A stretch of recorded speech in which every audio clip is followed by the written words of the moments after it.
Hello everyone, welcome back.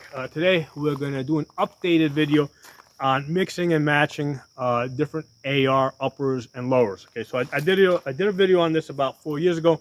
A very popular video. It's got like 20K plus views. I've been asked a few questions in the comments, and I said, hey, let me do an updated video that will cover some of those questions. Okay, so when it comes to AR-15s, and we're going to talk about AR-10s and AR-9s as well. But let's start with AR-15s. The gun separates really easily into an upper and a lower. Okay, so the lower is the part with the serial number. This is the part. The lower is the part that has to go through an FFL when you get your background check. The upper is not considered a gun. Okay, this is something that you can just order online and it ships to your house. So it's very popular for people to, to order to get a lower right through the FFL. And then order multiple uppers, have them shipped to their house to go on the lower. Okay, so reasons why people would want to have different uppers. Number one, they may want to have different optics, right? So every time they want to shoot a different optic, they don't want to have to re-zero it. Okay, so different optics, different length barrels is another popular reason, and also different calibers, right? We're going to touch on all these things. So these are reasons why people would want to have, different uppers, why they would want to mix and match different uppers and lowers. Another reason on the lower is maybe they got different triggers, okay? So, for example, you may have a match grade trigger that, because match grade triggers can be very expensive. So you may want to have a lower with a match grade trigger or a binary trigger or some other type of a fancy trigger. And you may want to move that around to, mix and match that with different uppers. So that would also be a reason why you would be mixing and matching, because there are different triggers, right? Let's first talk about how AR-15s work and how that affects the mixing and matching. So when you chamber round, press trigger, gun goes bang, bullet comes out the barrel. Once it reaches the gas block over here, the gas comes up through a gas port, comes back through a tube, and basically pushes on the bolt over here. Bolt comes back, case ejects. Okay, so there's a buffer weight back here that kind of times how fast that bolt starts moving back. Okay, so that's the buffer weight. So the gun unlocks, buffer weight comes back. There's a buffer spring back here that then pushes the bolt forward. And what that does is it strips the next round off of the case, chambers it, and then basically closes the bolt. Make sure the bolt's fully closed. Okay, so there's a certain amount of pressure that has to be in the system for all that to work correctly. Right? You need a certain amount of gas pressure pushing your bolt back. You need a certain buffer weight to have the right timing. All right, and then you need a buffer spring to push the bolt back home, right, and close it after it picks up the next round. Okay? So those things all need to be in balance. And if let's just talk about a different length barrels. Okay, if you put in a different length barrel, the gas in the system can change. Okay, now usually if you're getting the length of the gas tube, when you buy a complete upper, is matched to the barrel. Okay, so in most cases you're just going to be able to just throw it in and it's going to work. Sometimes you may have to tweak it. Okay, you may have to tweak it with a slightly different buffer weight, right? You might have to get a slightly heavier one or slightly lighter one, or you might have to get a slightly stiffer or slightly lighter buffer spring. Okay, so let's talk about different barrel lengths, okay? Because you can have barrel lengths, they go from like 4 inches, 7.5, 10.5, 16, 18, 20, 22, 24, 26. Usually in the 7.5 to 18, okay, you can usually just kind of hot swap it and it will work, right? With whatever buffer weight and buffer spring came on the gun, it will work. Now, it might be slightly overgassed or might be slightly undergassed, and you can just adjust that by getting a slightly heavier or slightly lighter buffer weight. Okay, so that's usually a case of you don't have to make any adjustment, or you just have to make a minor adjustment. Okay, so that's this sweet spot between 7.5 and 18. Now, once you start going to the extremes, right, towards like 20 inches plus or below 7 inches,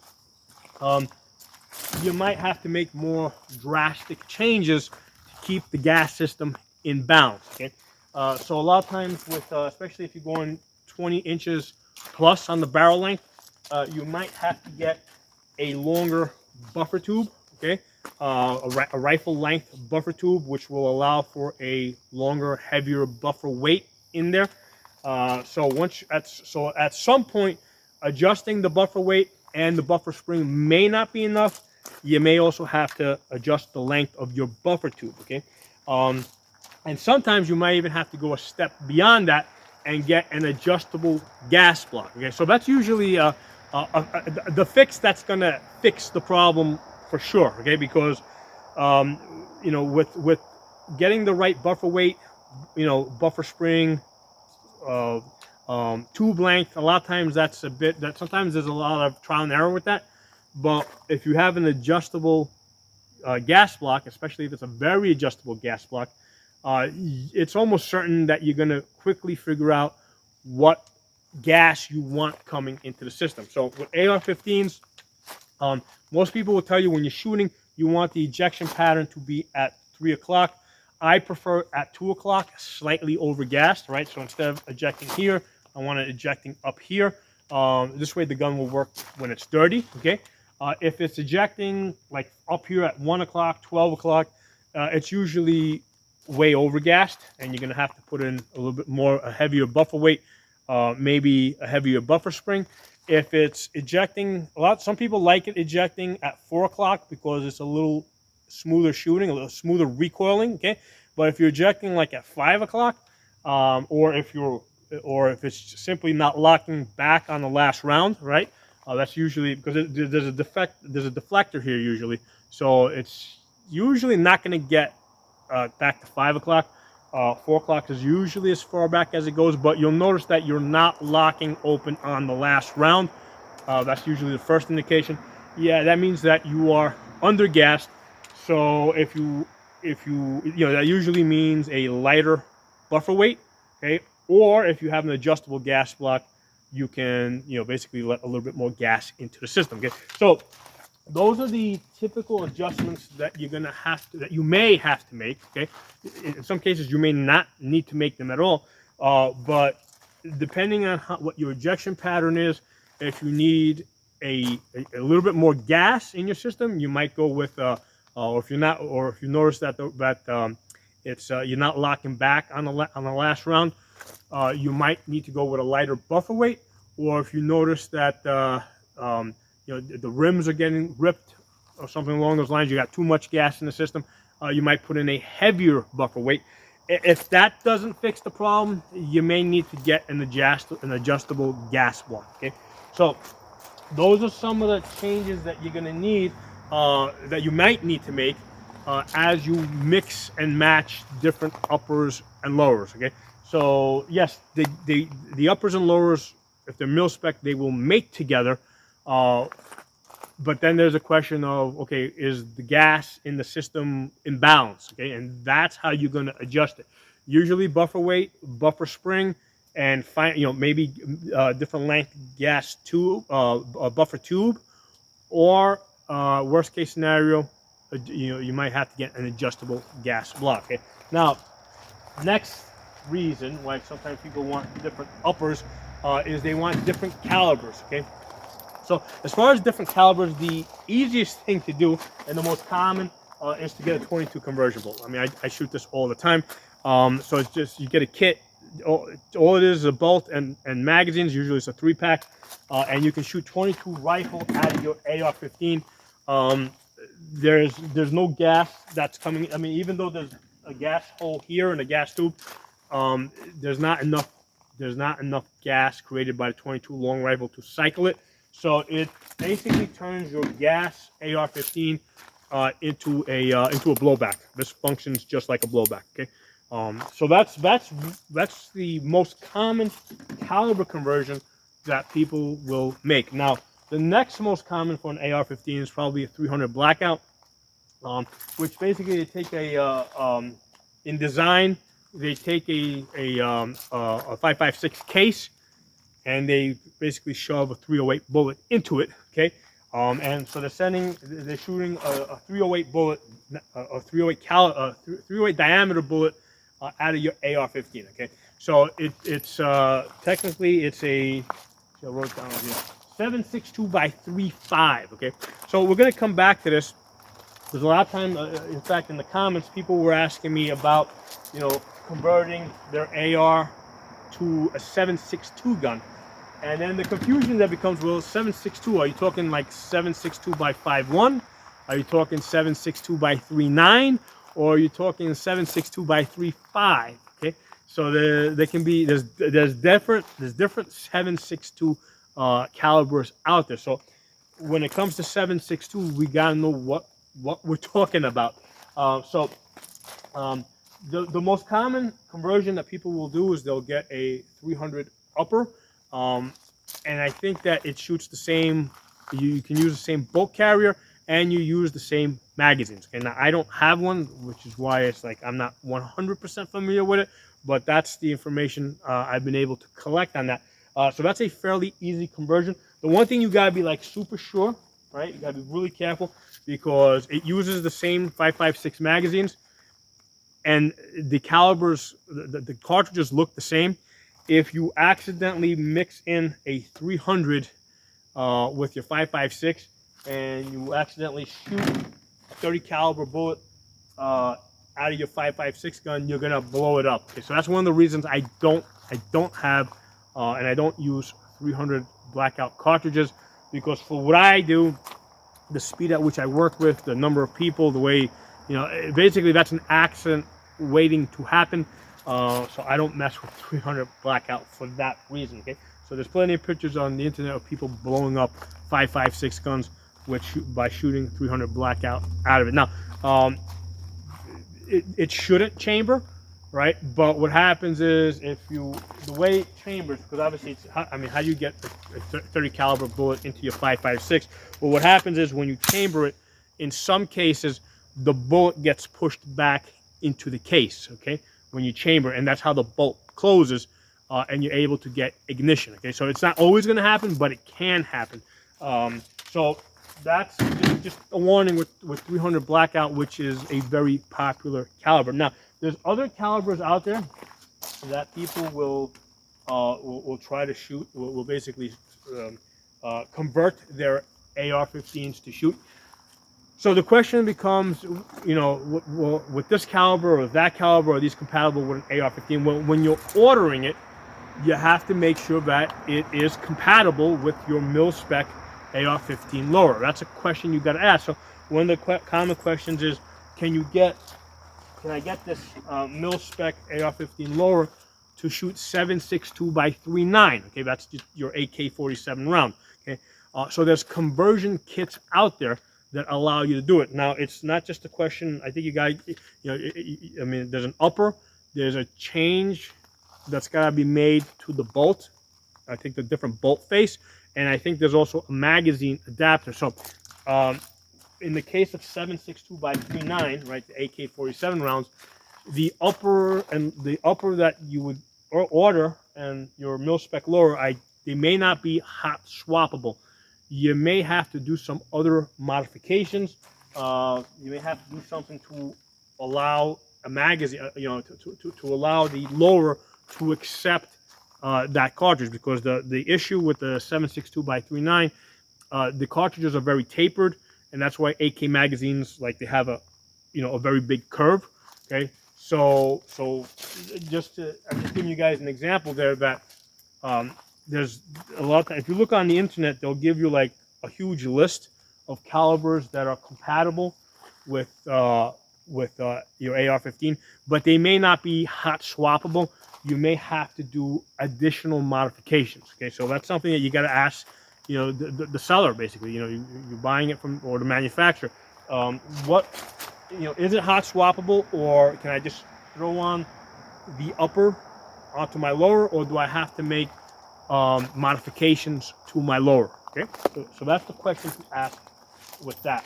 So, and in that case, we're talking about 7.62 by 3.9, the AK round. Okay, now the 300 blackout that I was talking about a few minutes ago, that's 7.62 by 3.5. Okay, so we got two different 7.62 rounds there. One's by 7.62 by 3.9, and the other one's 7.62 by 3.5. Okay, now incidentally, even though both bullets say 7.62, so that they're 30 caliber, the Russian one is still slightly different, right? So you can't just use a 308 bullet and load that into an AK cartridge. There is a slight difference between the Russian 7.62 and the NATO 7.62. Okay, so just be aware of that if you're looking to do any reloading. Okay, so speaking of 7.62, let's now move into the AR-10. Okay, AR-10. So with AR-10, there's no mil spec, there's no standard.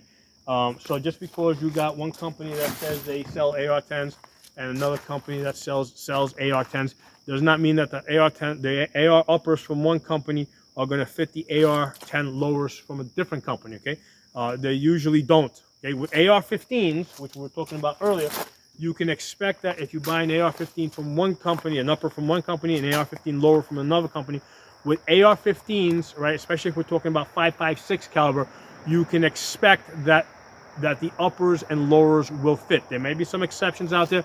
There might be some things that are slightly out of spec or at the opposite end of tolerances, but you can generally expect that AR-15s that shoot 5.56, especially, uppers and lowers from different companies will mate and they will work.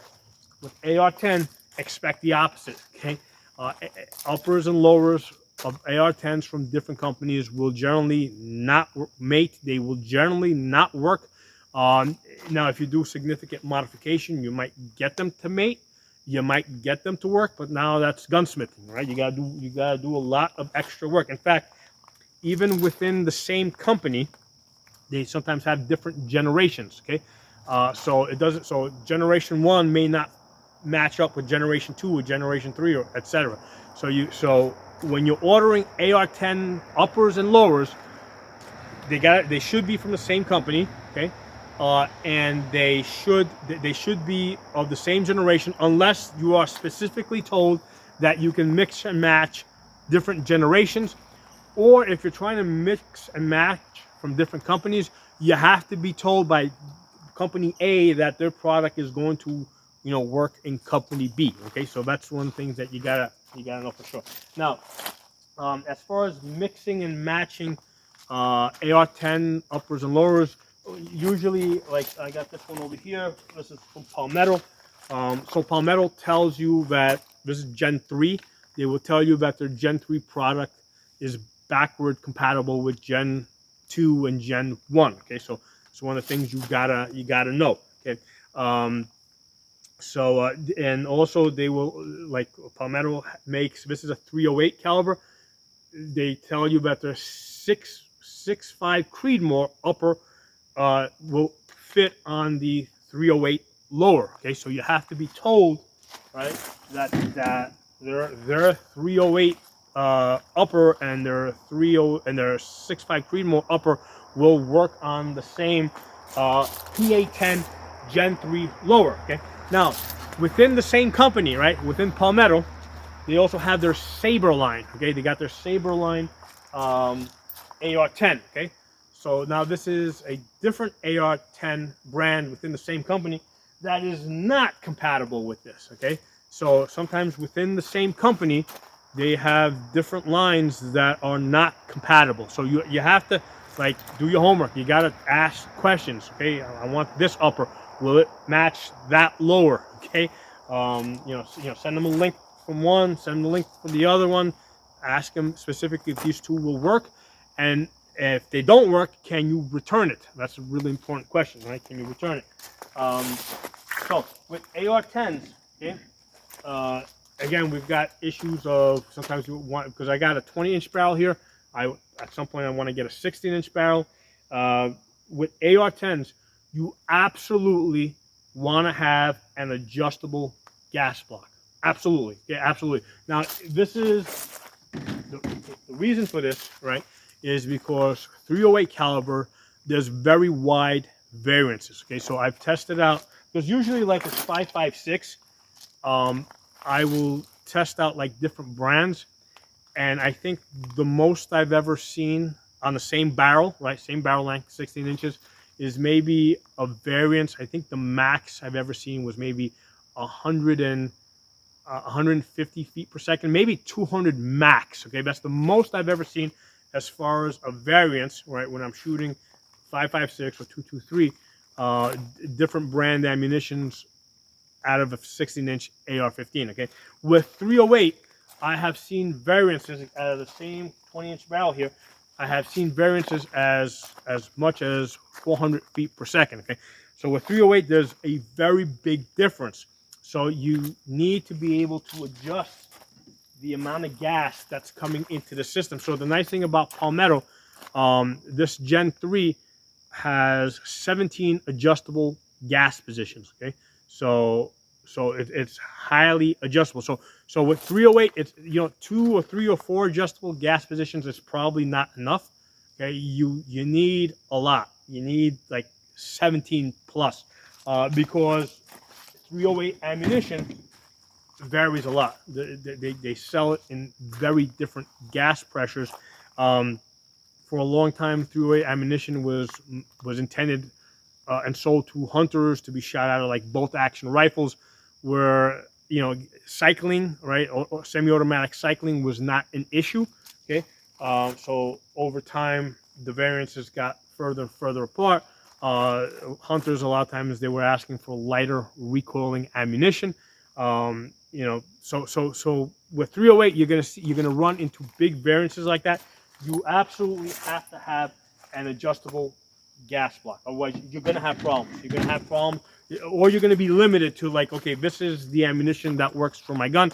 This is the only ammunition that I can buy. Okay, so you're gonna run into limitations like that. With this Palmetto AR-10, I can buy any 308 ammunition, and with 17 adjustable gas positions, I can get it to work. Okay, now in addition to that, I've also put in a slightly heavier buffer weight, and I've got a slightly stiffer buffer spring. Okay, so I still have those other options available to me. Now, AR-15 to AR-10, absolutely not compatible. I mean, the receiver itself is really big. There's a really big difference here.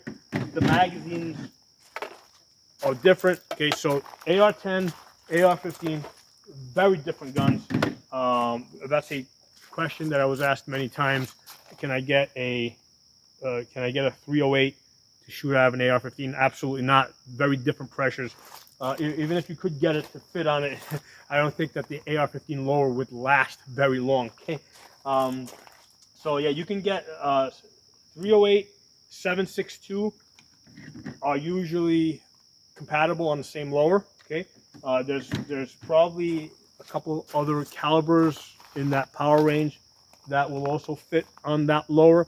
But 6.5 Creedmoor is probably the most popular alternative. Okay, now be aware that when you get like a 6.5 Creedmoor, it has a really short barrel life. Okay, it's usually like 2,000 to maybe 5,000, or 2,000 to 8,000 rounds, depending on what type of accuracy you expect out of it, compared to like 308, which is closer to 20,000 plus rounds. Okay, so if you go to 6.5 Creedmoor, you're getting a much shorter barrel length. Okay, but much shorter barrel life, much shorter barrel life.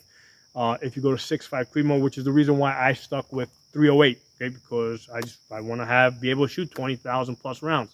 Okay, now the other popular one, AR-9.